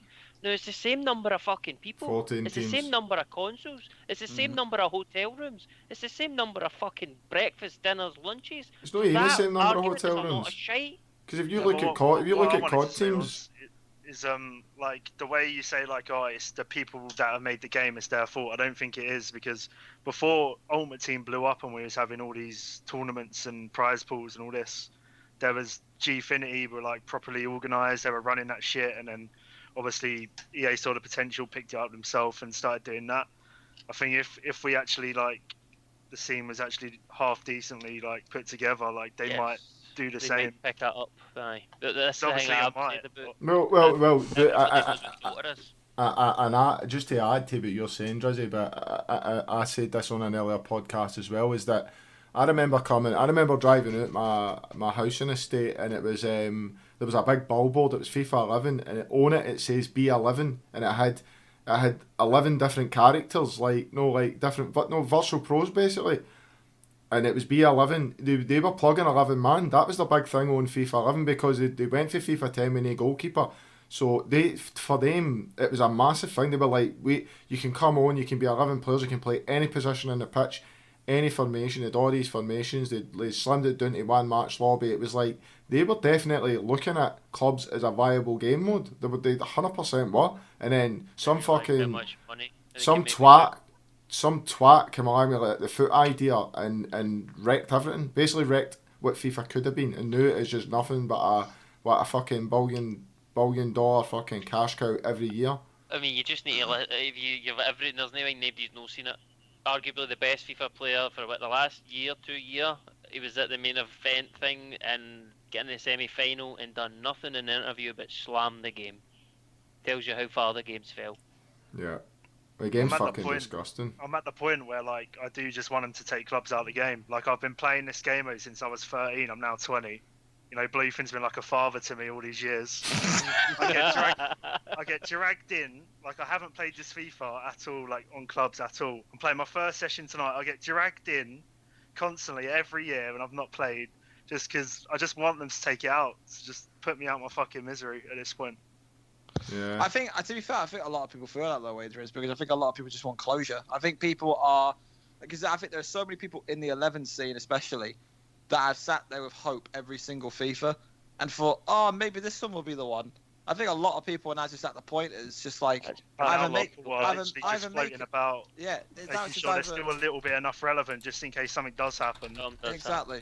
Yeah, I think a lot of people are hoping deep down, like you're hoping, either A, push the game mode, or just B, shut it down. I'm pretty much in the same boat, to be honest with you. I said it when I had VFLC the first time. What we had today. They only going to do it for us. The community wants something to happen. We're physically going to have to get off our arse and do it ourselves. We tried umpteen times with the money. See, I said this back then. You all know what Dota 2 is. That game started in a boy's basement where his pals were playing each other online for money. They played it, and he sat in his fucking mod's basement and commentated this game, and it's now a multi-million pound fucking prize pool. Right, but it's not just a bastard. What? We need to do it. That's the problem. The problem is the older generation, like Drizzy's kind of floated away and then comes back. I mean, a lot of the older generation get to a point and then they float away, and then we get this influx of fucking children that come in. We don't need you to play. Of course, we need you to play, but we need you to fucking grow up fast.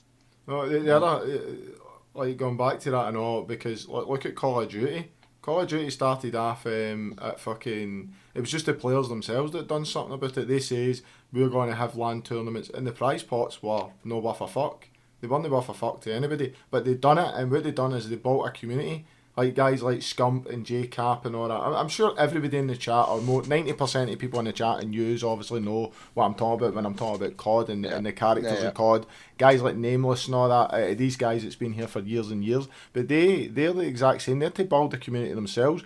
But when clubs died, in terms of when clubs died was when they took the leaderboards out in FIFA 12 into FIFA 13. I'm no joking. We were housing 64 team tournaments. We pushed to 128 team tournament on FIFA 12. We got into FIFA 13, and by mid FIFA 13 we were struggling for 8 teams because everybody had vanished because there was no leaderboard. Everybody came on every night. Nobody played friendlies because nobody gave a fuck for a friendly. Everybody was on playing for their points. Every cunt was point farming like fuck. Everybody wanted rank 1, and when you got a big team, it was a fucking big game. Like, you were like desperate to win and all that. See now, it's your Monday Night Football final. You're turning up, you're literally turning up now, and you're not giving a fuck in a friendly. You're just playing for playing's sake, just to the next tournament. But back then, you were literally like, you were busting to beat teams because like you were like, if we lost this, we're losing 120 points. It meant a lot. It was like the forums were like banging every single night. The game chat, obviously, game chat existed then, and that was just like when you scored, it was just an all out fucking warfare, man. It was mental. It was like, get up, you fucking cunts, and all that, and like it was just madness. But it was brilliant. It was competitive. It was exactly what it needed to be. I think the other thing though is just how the scene has kind of developed, and that comes to that point as well. Because I think 2 points you have to take into consideration with that is will it ever go back to that? If it does, yeah, the old heads are going to be happy. But with this new generation of fucking ADHD, fucking, Pepsi Max fucking kids that just can't sit still for fucking 2 minutes, be able to handle that grind. Because a lot of people that have come into pro clubs in the last 3-4 years love that it's 100 games and you got your skill points there and then. You know what I mean? Like a lot of the people that play VFO now probably would have been fucking lost back in the days of FIFA 11 and 12, and they got to do the accomplishments in the book because it's just, it's too much of an effort. And then the other thing you have to fucking say as well is you got people in the scene that are kind of in the middle, not old to the scene, but not young to the scene, that fucking sit there and expect everything for nothing, like Joe always says. That'll sit there and saying, yeah, okay, I'll fucking play in a tournament, but by the way, I ain't buying in, and I expect a fucking £1,000 prize pool. So, who the fuck are you? When did fucking F2 Techs come onto the fucking call and said they're going to play the tournament? Who the fuck are you? The community literally need to do it. We are the ones that are going to have to do it. You need to pick. what it. you're saying. And I say when I say we, I don't mean Andy, me, and fucking Aaron. I mean everybody. I know what you're saying, but I disagree because it's not going to happen. Like, it's probably not going to happen. You just need to get to a point where you're running like a site where everyone's in one place, where it's comfortable, no stress, and you're just enjoying what you're doing. You're making a bit from the ads, and that's about it. And whatever happens, because it's got That's to the what I point. mean. No, that's there's where no we are. point That's putting where we pressure are on now. yourself, saying, "Oh, we need to do this together. We need to That's don't put that pressure No, on yourself." I think that's where we are now, though. That's where we are now with everything being on VFL for the British scene anyway. But what I do is what I think is that we pick our battles very poorly. So when we wanted friendlies fixed, then we all end up getting together and saying, and every site, it didn't matter who, it was every fucking site, got on board and we just bombarded them. So what we need to do is that every single person, it's like basically, so coming for VFL puts a hang on the general chat. They put the tweet out, they initiate it, and Aaron says, right, we want the wing back builds, the full back builds nerfed. That's what we want. So you don't just say fix pro clubs, everybody tweet that out. So you want it balanced, you want it nerfed. So everybody then tweets and retweets that. Every single person that plays pro clubs that you can think of, just get it out to them. Tell them to get it tweeted, retweeted. Because they will eventually act, because they don't like being bombarded. Because that's how foot wins every time. Because foot, as soon as something happens in foot, it's like fucking 50,000 tweets. Who wants to sit and go through that shit? They're like, get that fixed, get it fixed now. That's what we need. We need to pick our battles. Honestly.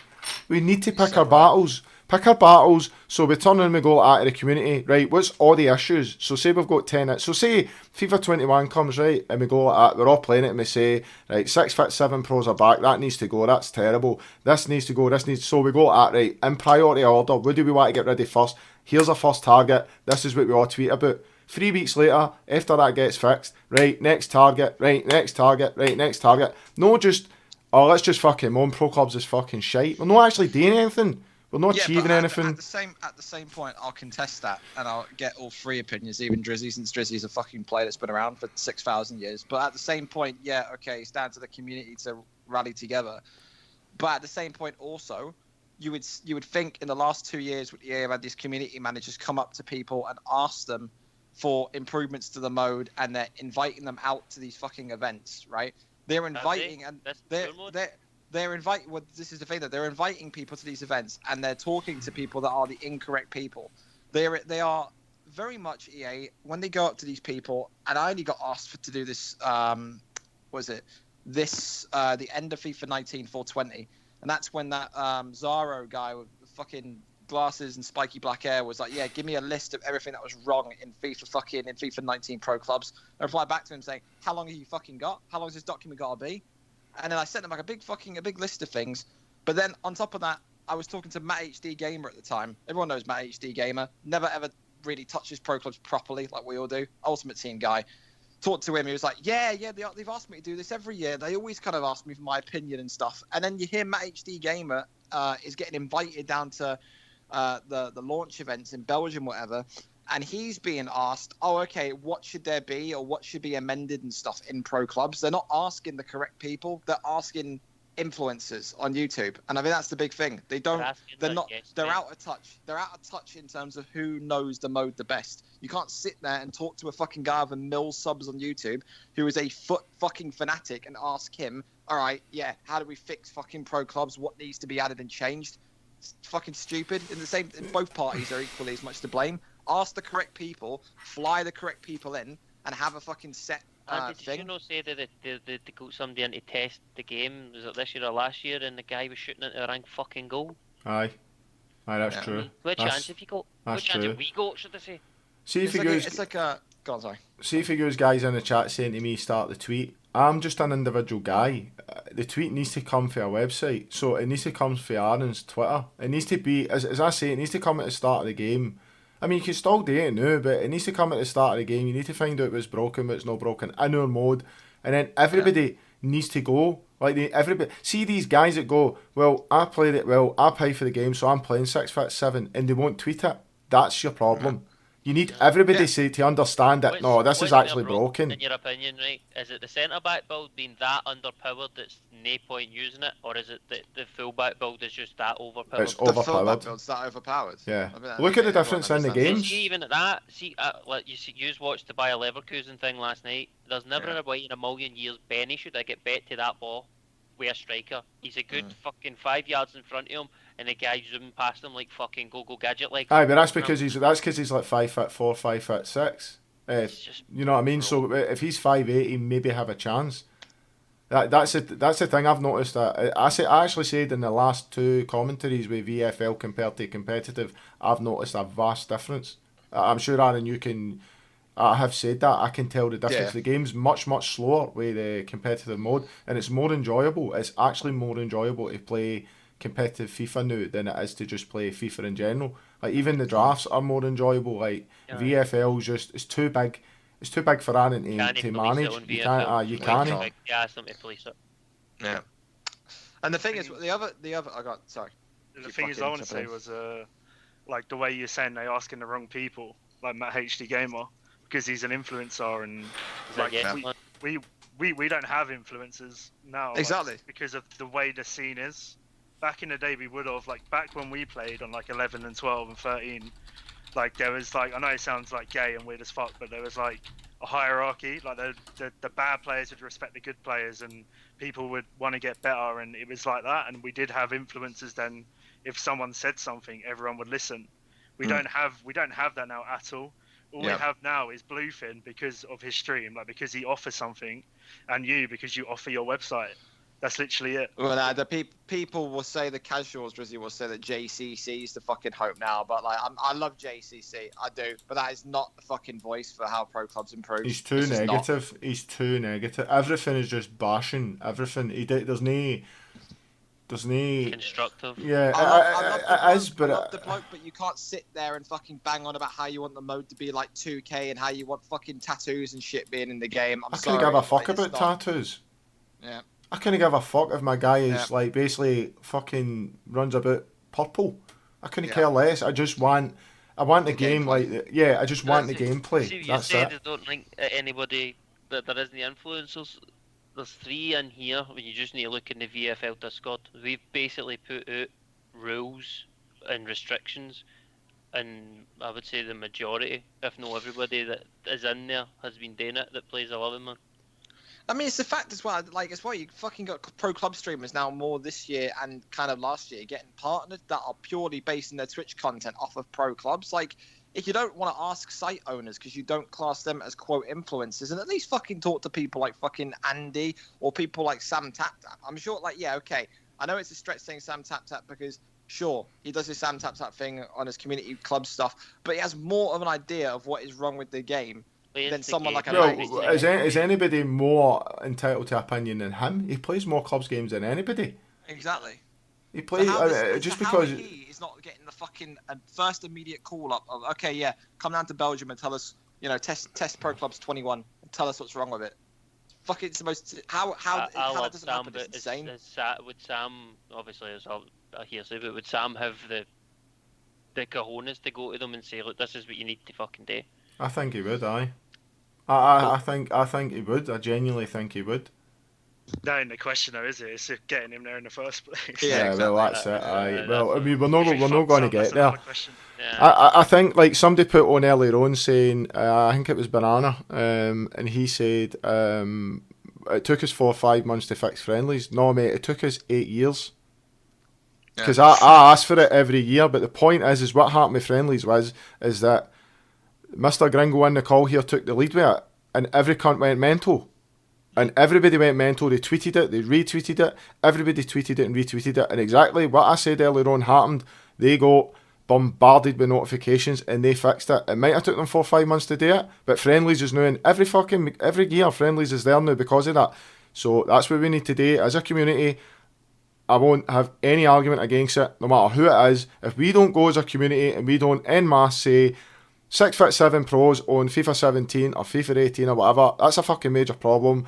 That needs to be nerfed. Get that fucking fixed. And then everybody just goes, bang, let's go. Then say this year, for example, left forwards and that, too fucking small. Needs to be minimal 5'8". Obviously 6 foot, because 6 foot plus doesn't really matter. But like, the whole community needs to get behind the one thing. Like, just, and it only takes, as I said, 400, 500, 600 people. It doesn't take that many, because if everybody tweets the same fucking thing in a different way, as long as it's the same message, and then you're just retweet each other's, it's fucking hundreds of thousands of tweets. The thing with it as well is that it's laziness for me at the same time, because like I said, I can show you this fucking doc that I did at the end of 19 where I told them the things that I felt was wrong with it, and include stuff like gameplay. And it's just like, when you look back at it and you read over it, and then you look at the game on 19 compared to 20, right? One of the things that I remember putting in there was I put in like a detailed, like fucking 15-line paragraph about what needs to happen with the skill tree, what was wrong with the skill tree. And then when you look at it this year, it's like, okay, yeah, they've edited the skill tree. It's like they've just literally like kind of skim read my point, and they just thought, okay, fucking fix the skill tree. All right, then make the skill tree harder. Right, cool. They're not looked into anything that requires any sort of effort. They kind of like glance and pick shit out of this big document, and then they go, yeah, that's doable. And the whole thing is, you don't know if it is going to be doable, because like Andy said, and like everyone knows, when friendlies broke, the reason why fucking friendlies broke is because they rehashed and redesigned the fucking lobby. So if they can't even fucking get the game working on a fucking menu redesign, when they want all this other shit being put in, like a fucking 2K arena and all this shit, what do you think that's going to do to the fucking game? This is the other thing. It's just, I hate it. I can't watch or read any of these tweets anymore, or watch these YouTube videos anymore, where people are like, what do you want in FIFA 21 Pro Clubs? And they start naming all this wacky shite. It fucking infuriates me. It's just, I can't handle it, mate. It's just like give me a game that works. It's just like a 15-year-old fucking kids demanding that their pros can have rainbow beers and tats. I do think it's, as I say, man, I'll harp back, but I do think it comes down to, we can't send them a big list all at once. It needs to be slowly catch the monkey. It needs to be one thing at a time, and it needs to be all the community get behind it. Even if it's for like a week or two, we bash that, we bash it, and then we go to the next thing on the list and we do it again, and then we just keep regurgitating around the list again and again because they will eventually listen, because we've proven it. They listen every summer. That's the thing I will say. Every summer, the last 2 summers, when there's been public outcry, they always listen. It's not even public. Well, yeah, it's not. It gets to a point when foot has run its course, and then all the foot players go, "Oh, let's try clubs. Let's see what this is." Every fucking year we get the same shit, and then all of a sudden everybody goes, "Oh, this could be a thing. Oh, wait, maybe if they go 5, maybe if they go 6." It's the same shit every year that we get. And then these same fucking people who are so passionate for that 2 months then disappear for the next fucking 8 months, spending $4,000 on packs. Yeah, fucking great, top notch. Fucking fantastic. And but yeah, the thing with it though is that it works every summer because of the fact that foot dies and you've got the content creators, but at the same point as well, that's kind of like their rest period, because they start developing the next FIFA. So they'll start developing FIFA 22 like a month or 2 before FIFA 21 comes out. So they sit there and they look at all that social media reaction in like the July, August months, and they always look at that. For the last 2 years they've paid attention to that in particular. Zaro told me that in DMs. I was like, when the when the stuff happened last summer, when everyone was like, I don't know what hashtag it was, but it was all throughout fucking July. And I said to Zaro when he was still active on Twitter, I was like, do EA actually pay attention to any of this? And he goes, oh yeah, like the last year or so, like they've really been like telling us to kind of watch for community feedback on Twitter more. I was like, well, fuck me, you must have a horrible job then collecting all that for fucking social media fucking feedback, man. Because there's not one good word in there. What did they know that the Zorro and all their public manager people no get that all their accounts hacked? Oh mate, yeah, Who's that's all watching fucked. what now? Oh, that's all fucked now. The foot community doing what they did to Zaro and that. I mean, fair enough. The community managers are not great. No one's saying that, but at least they had some sort of means of communicating to the community and talking to the community and talking to sites and stuff about clubs or even Ultimate Team. Now, because of that hack shit with Zaro, they are completely dead on Twitter now. They have like a generic EA like social media second account kind of thing where people can tweet problems and issues to them. They don't have like an actual guy on Twitter anymore answering questions. So that's completely fucked it for that as well. You're going to have all the community managers, they'll have access to that account, I'd imagine.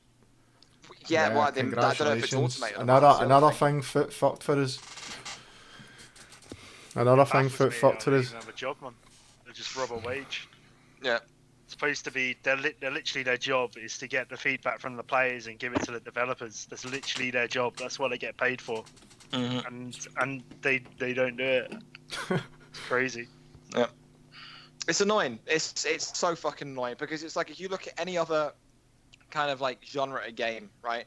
If COD somehow had a fucking massive website, right, that was consistently proven to being around for fucking nearly 10 years, that consistently had players playing every year, and that is ran by people and has people within it that understand the mode and have played it enough, you would go to them for advice. But like I said, for EA and for shit like FIFA and NBA and shit, they don't give a flying fuck about that. It's all about who's got the most subscribers, who's got the most followers on Twitch. That's why realistically Andy getting partner is a massive thing, because Andy getting partner, Sam getting partner, more of these pro clubs getting partner, there's more chance of EA reaching out and asking these kind of guys that are influencers on Twitch now for their advice, because there's never ever going to come to websites. They're just never going to do it. They're never going to come to website owners. It's not going to happen. I know that back in the day FEPA had their ear, but even then they didn't. They just swatted them away like, who yous, fuck off. But they did have their ear and they were talking to them, but that was back in FIFA 11 when they actually gave a fuck about pro clubs. But I mean, it's not the case now. I mean, I don't know if a Twitch partner would ever have any sway with them. I mean, it would be nice to be able to go. It would be nice to be able to go into VFL and say, by the way, I've been contacted with EA. Right, what's the problems? Like, tell me about the problems or as you see. Obviously, I would have my own opinions as well, but I would go. First thing I would do would be go to the community and ask, like, and that's what's not happening. There's just nobody there. The influencers don't go anywhere. They don't, like, I don't know. Say Bateson, right? Say they said to Bateson, what's the issues with pro clubs? We know you play foot, but so he goes in and he puts out a video and he says, by the way, I've been asked by EA what's the issues with pro clubs, comment and all that, let me know what the issues are. He goes in and plays a few games, he sees what the issues are himself, and then he forms an opinion based on that. That's not fucking difficult to me. They go to their game changers. They've got their game changers that change nothing because they're just their yes men. Yeah, exactly. You can't be a fucking game changer and have an opinion, because if you're a game changer and have an opinion, that means you fucking free flights to shit like Belgium to test the new game disappear. That's exactly it. Test the game and then no matter what you find wrong with it, you say the game's good, or you're no longer a game changer. Yeah, pretty much. Bonkers. Clubs isn't as tiny as you think though, Spud, that's the thing. As I said earlier on, 11, if you get 11 v 11 is basically the equivalent to 11 FIFA Ultimate Team games. It's not as small as what people make it out. Aaron's got a website with fucking 70,000 people on it. 70,000 people that signed up to play pro clubs and just Aaron's site alone, right? You've got fucking FGL, you've got fucking, I don't know, man, VPG and fucking, every fucking website under the sun, like, and that's... Many teams as you go, Aaron? It's about 400 teams? Yeah. The majority of them these days now, I would say when we all started, there was a lot of 5, 6, 7, 8, 9 man teams. See now, the majority that we come across, especially when like you're doing like trials and friendlies and whatnot, the majority have 11. Yeah, it's like Andy said the other day. It's like with the ICC on the group stage on Friday, like on average, realistically, you could say that, give or take, some teams playing with less than 11. If you say on average there were 10 players per team, that's 1,280 people all playing at once. On Friday night. Yeah. So it's like, I mean, sure, it's not like fucking Ultimate Team, but at the same point, it's like it's not exactly a tiny shithole that's got like fucking 300 active players on it. That's the thing. Yeah, but There it's are right. like a lot of smaller games that have Yeah. Exactly. and like esports is the thing at the moment. This is where people are making money, and someone will come along at some point and say, "Oh, this is a game mode on like one of the football and the most popular games. I'm gonna take a punt on it and try and do something on it, and less money." But whether we'll all be playing then is another question. That's Yeah, the thing. Kino. I agree with Drizzy. It's pretty much you're sat there hoping and waiting at someone influential enough, external or internal to the scene, pretty much says, yeah, you should do that. And they have enough kind of contact with EA and enough kind of sway with EA to make EA go, yeah, that sounds like a good idea. That's what it. And who knows? Like people don't know. At the end of the day, this whole thing with how they're getting fucked by various governments for all this loot box shit like they are in Belgium, and how Belgium are cracking down on Ultimate Team. You never know. You never know if that means that it results in like the team mode kind of Ultimate Team launching. You don't know if that results in Volta, fives where you can play with 5 mates. Launches, and you don't know if that means if they put more investment into pro clubs and career mode. You really don't know. You don't know if it results in anything. Like, it all depends. It's just a wait and see game, because the thing with it is that EA are so unpredictable of what they're going to invest in next in terms of what their push is after Ultimate Team. No one really knows. Because, I mean, look at fucking career mode. They were all about fucking in the summer about how career mode was going to be next level this year, and then for fuck's sake, it was completely broken until like the last patch up until January. I mean, for Christ's sake, you saw it when we were testing the stream stuff the other night, Andy, when we were in call. I fucking simulated the whole season. My Champions League disappeared. I clicked the fucking Champions League tab and it froze my fucking Xbox. What's the point? Fuck's sake. Fucking terrible, man. No, it's another hope of next gen new hardware. Like maybe that will be the answer. Yeah, new engine. New engine is the answer. Yeah. Well, to be fair, it probably wouldn't even be next FIFA, because when you think about when the console switch happened from 360 to 1, they didn't upgrade the engine, I think, until the year after the first FIFA came out on the new Xbox. So I reckon we're pretty much in for the same gameplay 21, and then I think you could possibly see an engine change and Frostbite getting ditched in 22. But like, you really don't know. Thanks very much, Aaron, for just like making a bad day worse. What? I'm only being honest, man. Yeah, thanks very much, Aaron. Fucking, that's brilliant, mate. Actually, I feel much better about myself now. Fuck's sake, man. But hey, put it this way, man. When it's your 50th birthday, we'll all be celebrating it. The mode's fucking alive and well. There you go. Think of that perspective. And you'll have Parkinson's by then, so you won't be able to. I don't know about that. Parkinson's by 50-year-old? Fuck's sake, man. Don't know. Anyway, I think it's probably a subject we could go on about all night, but we've done well in excess of the hour and a half that we allot our time to. So I think we should basically wrap it up there. We're near 47 minutes in. That's absolutely unreal. Yeah. So Good shit is per. So are you wanting a last word, boys, or you just want to say cheerio? Or yeah. Everybody jumped in, and cheers for Drizzy coming in and giving his point of view on it. Yeah, thanks very much, Kermit. I'm looking forward to seeing the next instalment of what you did to Aaron. At least he's off the train. Get the gringo emotes on the chat, boys, before we go. Gringo emotes on the chat. Oh, that's the thing you want to talk about, Andy. What are we going to do for Monday? Because I know we talked about this on call or whatever the other night. But next Monday is the World Series. So what are you planning for that then, in terms of a podcast, or are you just going to give it a week off? Well, I mean, it's up to you two, but we could just do the Saturday or the Sunday again. It's entirely up to you. So it'll be Saturday for me. Saturday then. Unless so I think that it depends if I'm in. If we do it the Sunday, just as long as I'm here. Or I can jump on my phone for the giggles. You can listen to me driving. Right. Well, I mean, we can talk about it during the week, but I mean, we've got the draw and all that today as well. So I suppose. Jay, you're gonna be called to do the World Series draw on your channel on the Saturday. Yeah. Good with that. Okay. Right. So what we'll do then? We'll just do what we done last time. You do the draw and then we'll and send everybody out. Then we'll do the podcast, and then I'll send Oh, everybody hey, back. hey, don't forget, I probably won't be able to do that one then because that'll be like around 7 o'clock. That's an hour before VFL kicks off. No, we can start it early. What did we do last time? We done 6 o'clock and then we had you for about half 6.